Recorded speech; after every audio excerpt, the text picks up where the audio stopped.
platform for NRIs. 35 million NRIs with $3 trillion in total wealth. It makes for a very strong case for one of the largest and wealthiest Indian community in the world. They still remain underserved when it comes to their wealth management. But why? The problem is they deal with multiple currencies, multiple countries, and multiple tax laws. In essence, in the whole process, interacting with about 10 stakeholders to manage their wealth. SBNRI, which enables them to manage cross-border wealth at the click of a button. We have built in processes and systems where they get investment alerts and compliance alerts based on their geography, which has enabled us to be the number one player in mutual fund distribution in India amongst NRIs. So all this is happening, right?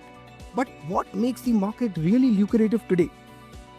Because the world order is actually going towards localization and uncertainty globally is increasing, which is making the immigrants send money back home, more than ever, across the globe.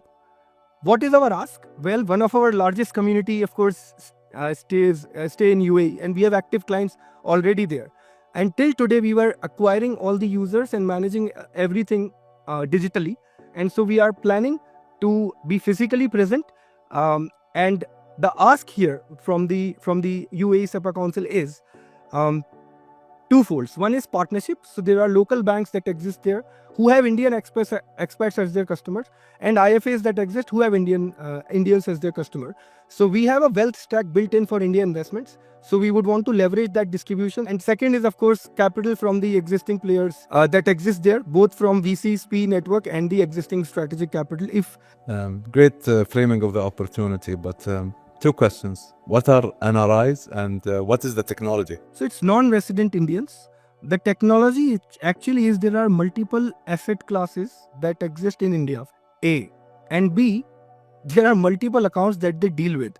So which asset class is allowed for which account, all this is inbuilt into the system, and we have worked very hard with the infra providers and the asset management companies here, along with the tax tax agencies here, so that the whole combination is built out for them. And none of the existing wealth management banks, wouldn't they offer these services to NRIs? Sure.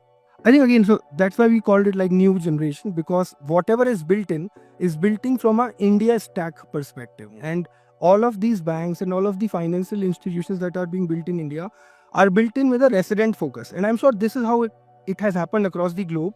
This is the first time where, because local infras are set across the globe, the matching of KYC systems and the matching of global infra is now coming into shape in the overall world order. So giving you the answer on the existing banks and existing wealth managers. So locally, it's right.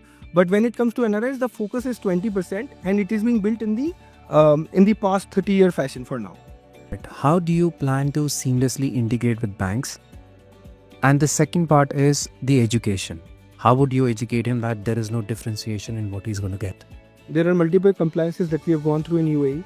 We have two options to integrate via a bank. It could be a white labeled scenario that we can build in for the bank, which takes care of the expats, India related tracking, India related investments, and India related tax systems wherever it's needed. Or a scenario where combination of co-branding opportunity can exist. So I think these are the two thoughts that I had in mind. I think education, as you pointed out, is a very interesting point, and that is what we have learned through the years. So we have a YouTube channel as well where all the framing is done very category wise, right? And I think that would just be now integrated. And